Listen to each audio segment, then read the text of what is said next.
वो invention and sector reforms during the industrial revolution.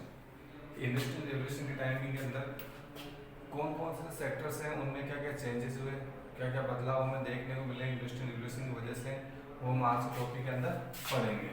ये आपके चैप्टर नंबर 4 से हैं, ये भी ध्यान रखिएगा। तो वैसे तो हमें मालूम है कि जैसे कि अलग अलग ऐसे सेक्टर्स हैं जिसके अंदर हमें इंडस्ट्रियल रिवोल्यूशन के समय चेंजेस देखने को मिला। एग्रीकल्चर सेक्टर था, या टेक्सटाइल सेक्टर कह सकते हैं अपन, आयरन स्टील इंडस्ट्री का सेक्टर कह सकते हैं अपन, ट्रांसपोर्ट सेक्टर कह सकते हैं अपन, या कम्युनिकेशन सेक्टर हम कह सकते हैं। अलग अलग सेक्टर में अलग अलग चेंजेस देखने को मिले थे, और चेंजेस हमें मशीन की फॉर्म में मिलेंगे। हम पहले पढ़ चुके हैं कि इंडस्ट्रियल रिवोल्यूशन का मीन्स ही यही है कि जो पहले ज़्यादा का जो वर्क था, ज़्यादा का जो काम हुआ करता था, वो हैंडमेड हुआ करता था। लेकिन इंडस्ट्रियल रिवोल्यूशन के बाद में जो हम कह सकते हैं वो वर्क था, वो मशीनों से होने लग गया था।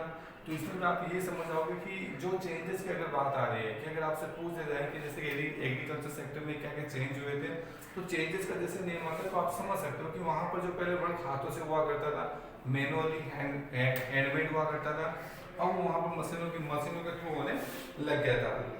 तो हम बस अपनी चीज़ को पहले ही जानते हैं कि सबसे पहले जो इंडस्ट्रियल रिवोल्यूशन का जो चेंजेस था, ये इंडस्ट्रियल रिवोल्यूशन हुई थी, तो सबसे पहले इसका एक्सपीरियंस था वो हम एग्रीकल्चर सेक्टर के अंदर कह सकते हैं। ऐसा मानते हैं कि एग्रीकल्चर जो रिवोल्यूशन के एग्रीकल्चर रिवोल्यूशन के बिना इंडस्ट्रियल रिवोल्यूशन का होना सक्स या होना पॉसिबल नहीं था।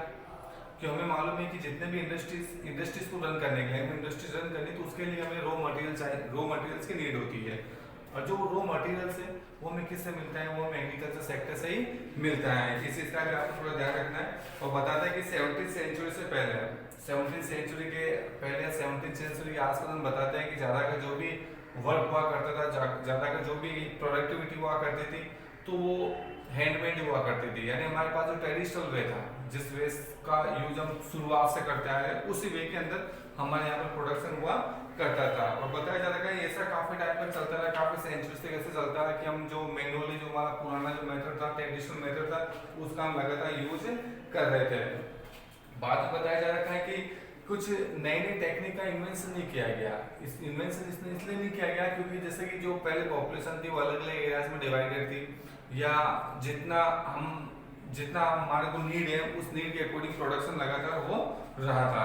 या कह सकते हैं एग्रीकल्चर जितना हमारे यहाँ पर प्रोडक्ट एग्रीकल्चर के द्वारा जितना प्रोडक्शन किया जा रहा था, उस प्रोडक्शन का हम फिनिश मटेरियल में चेंज करने के लिए हम मैनुअली और उसे हैंडमेड तरीके से कर लिया करते थे। लेकिन आपको पता है कि जैसे इंडस्ट्रियल रिवोल्यूशन हुआ तो यहाँ पर जो फैक्ट्री सिस्टम का डेवलपमेंट हुआ, और जैसे फैक्ट्री सिस्टम का डेवलपमेंट हुआ तो फैक्ट्री जैसे डेवलप हुई तो सबसे पहले जो लोगों ने जो वहाँ के पीपल से उन्होंने माइग्रेशन करना स्टार्ट कर दिया।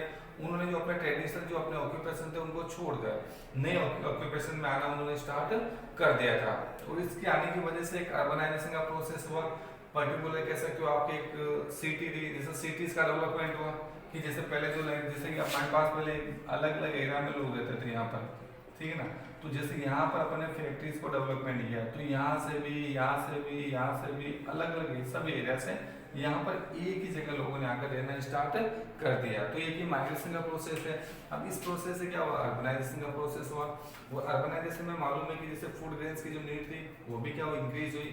इसके अलावा जो अब फैक्ट्रीज के अंदर पहले 2 लोग थे, 5 लोग थे, अब सब जगह से यहाँ मशीनें भी ज़्यादा हुई तो यहाँ से भी हर एक एरिया से यहाँ पर लोग आ रहे हैं। और आने की वजह से क्या हुआ कि यहाँ पर रॉ मटेरियल्स की नीड भी बढ़ेगी, और इसी वजह से कह सकते हैं प्रोडक्शन का लगातार इंक्रीज हो रहा था। और जो फैक्ट्रीज रन करने के लिए जो हमारे पास ट्रेडिशनल वे था, उस वे से ऐसा पॉसिबल नहीं था कि हम मतलब फैक्ट्रीज की डिमांड होती है, जो रॉ मटेरियल की डिमांड करिए उसको हम कंप्लीट कर सके। इसलिए उस समय नीड हो गई थी कि हमें एग्रीकल्चर सेक्टर्स के अंदर कह सकते हैं नए नए तरह की इन्वेंशन करने की नीड थी, या नए नए तरीके के जो आप कह सकते तरीकों को इम्प्लीमेंट करने की कोशिश या करनी थी।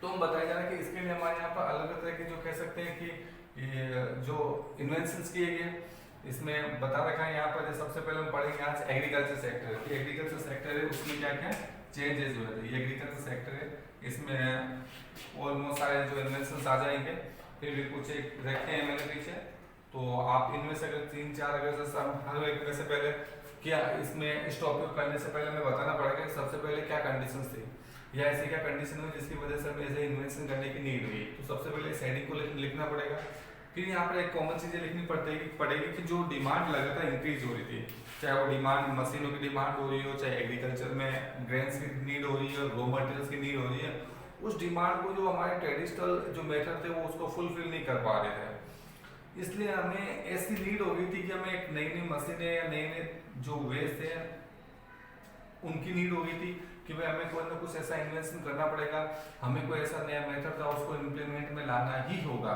जिसकी वजह से हम अपनी जो प्रेजेंट जो डिमांड होती है उसको फुलफिल कर सकें। तो सबसे पहले नाम दे रखा है हम आपके जेथरो टूल का।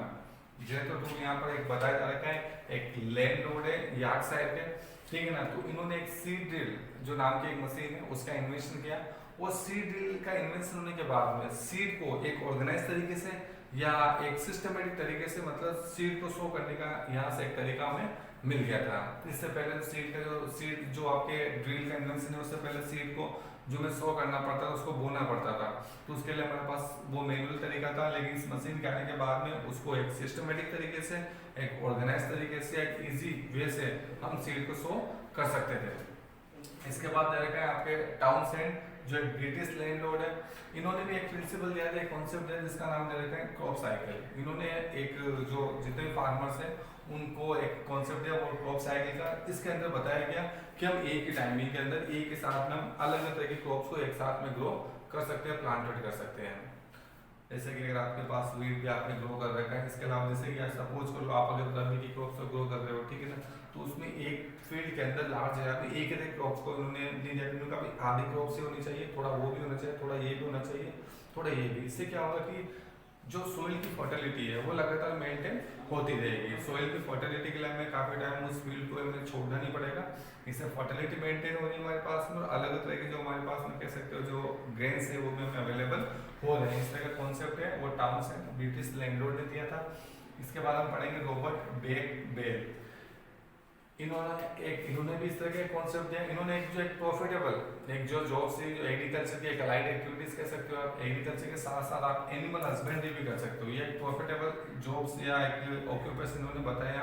और इस जो जॉब के थ्रू, इस प्रिंसिपल के थ्रू उन्होंने बताया कि अलग अलग तरह की जो आपके जो क्रॉस ब्रीडिंग का या कोई बेस्ट क्वालिटी की ब्रीड का भी इन्वेस्ट करने में सक्सेसफुल रहे, जैसे सिप हो गया, गोट हो गया इनका। और उसके बाद बताया जाएगा नए नए साइंटिफिक जो आपके इन्वेंशन किए गए जो बेस्ट क्वालिटी की ब्रीड को या उसका मतलब डिस्प्ले करने के लिए, उसके इन्वेंशन करने के लिए, ये ज़्यादा ऑलमोस्ट एनिमल्स के ऊपर ही अप्लाई किया गया था। अगला दे रखा है आपके वाइटन है जो एक अमेरिकन पर्सन है। इन्होंने एक ऐसी मशीन का इन्वेंशन किया जिसका यूज हमें स्ट्रो से, जो स्ट्रो होता है हमारे पास, स्ट्रो से ग्रेन्स को ऑब्टेन करने के लिए इस मशीन का यूज किया जाने लगा था। इन्होंने एक ऐसी मशीन बनाई थी, उससे पहले अलग अलग तरीके से मैनुअल तरीके हो सकते हैं जिसमें हमने पढ़ाया होगा, अलग अलग प्रोसेस है, जिससे कि अपन स्ट्रो से ग्रेन को मतलब हम प्राप्त करते हैं। लेकिन इन्होंने ऐसे एक मशीन को बनाया जो स्ट्रो से डायरेक्टली ग्रेन्स को हम अचीव कर सकते हो। इस तरह की जो मशीन सब क्या डेट्स लिखी हुई उस डेट्स में मतलब इन्होंने इन्वेस्ट किया था। इसके बाद रखा है साइरस मैककॉर्मिक, इन्होंने एक हार्वेस्टिंग मशीन का डेवलप किया। देख सकते हो आप अभी ज़्यादा अगर आप अलग अलग फील्ड में देखते हो तो ज़्यादा जो क्रॉप्स होती है उसकी कटाई की जाती है, उसको कट किया जाता है, तो अब ज़्यादा हार्वेस्टिंग मशीन का यूज किया जाता है। इंडस्ट्रियल रिवोल्यूशन से पहले ऐसा मैनुअली हुआ करता था, लेकिन जैसे आपने यहाँ इंडस्ट्रियल रिवोल्यूशन हुआ तो उसके बाद में जो आपके साइरस मैककॉर्मिक के थ्रू हार्वेस्टिंग मशीन का 1834 में डेवलपमेंट किया गया, जिससे कि जो क्रॉप्स को इजीली कट किया जा सकता था।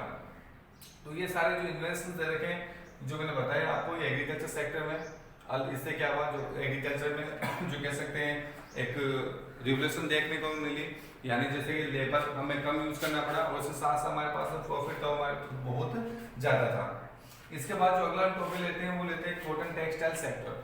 कॉटन टेक्सटाइल सेक्टर में क्या यहाँ पर चेंजेस देखने को मिला था, तो आपको मालूम है कि कॉटन यानी कि एक कमर्शियल क्रॉप कह सकते हो आप, तो इसका तो यूज होना, इसका डेवलपमेंट होना मतलब एक कह सकते हैं होना ही था, क्योंकि काफ़ी टाइम से शुरुआत से मतलब ये एक ओल्ड जो आपकी क्रॉप मानी जाती है। तो इसमें जो हम स्टार्टिंग से पढ़ेंगे तो वो ये बता रहे कि सबसे पहले जो आपके जो इंडस्ट्रियल रिवोल्यूशन है वो मेनली कॉटन टेक्सटाइल इंडस्ट्री से स्टार्ट हुई थी, हम पढ़ सकते हैं कि जो आपके मिड 18th सेंचुरी तक बताया जा रखा है, जो भी हमारे पास में एक वे था, तरीका था टेक्सटाइल सेक्टर के अंदर या जो भी कॉटन टेक्सटाइल सेक्टर के अंदर, वो आपके ट्रेडिशनल वे का यूज करते थे हम, यानी जो पुराने हमारे पास तरीके थे उसी तरीके से हम जो कह सकते हैं कि ये उस तरीके से अपन कॉटन टेक्सटाइल का हम यूज करते थे।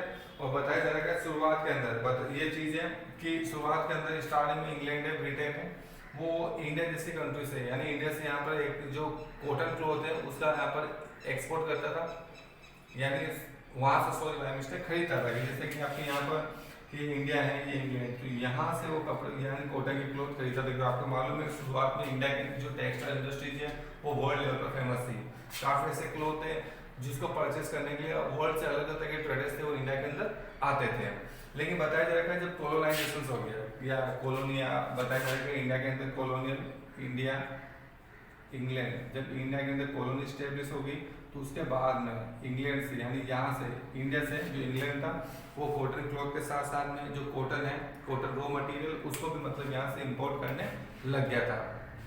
अब जब आपके पास में पहले क्लॉथ आ रहे हैं तो क्लॉथ को आप मार्केट में सेल कर लेंगे। अब जब आपने यहाँ पर रॉ मटेरियल भी परचेज कर लिया है और रॉ मटेरियल परचेज करें तो रॉ मटेरियल से क्या होगा, यहाँ के इंडस्ट्रीज का रन होना वैसे ही कि पहले एक तो यहीं से हमें इंग्लैंड से रॉ मटेरियल अवेलेबल हो गए, अब हमारे पास जो इंग्लैंड के पास रॉ मटेरियल इंडिया से लगा, रॉ मटेरियल की जो क्वांटिटी तो लगातार इंक्रीज हो रही थी। तो हम यहाँ पर ऐसे नीड हो गई थी कि हमें ऐसे कुछ कॉटन टेक्सटाइल में इस तरह के इन्वेस्टमेंट करने पड़े, ऐसे इन्वेस्टमेंट करें जिसकी वजह से रॉ मटेरियल को हम फिनिश मटेरियल में इजीली कह सकते हैं इजीली कन्वर्ट कर सके। तो बताया जा रहा है कि इस तरह की जो डिमांड होती है, इस तरह की जो नीड होगी तो उसको फुलफिल करने के लिए यहाँ पर अलग तरह के जो साइंटिस्ट है उन्होंने अलग तरह के इन्वेंशन किए, जिसमें सबसे पहले अपन जॉन के का नाम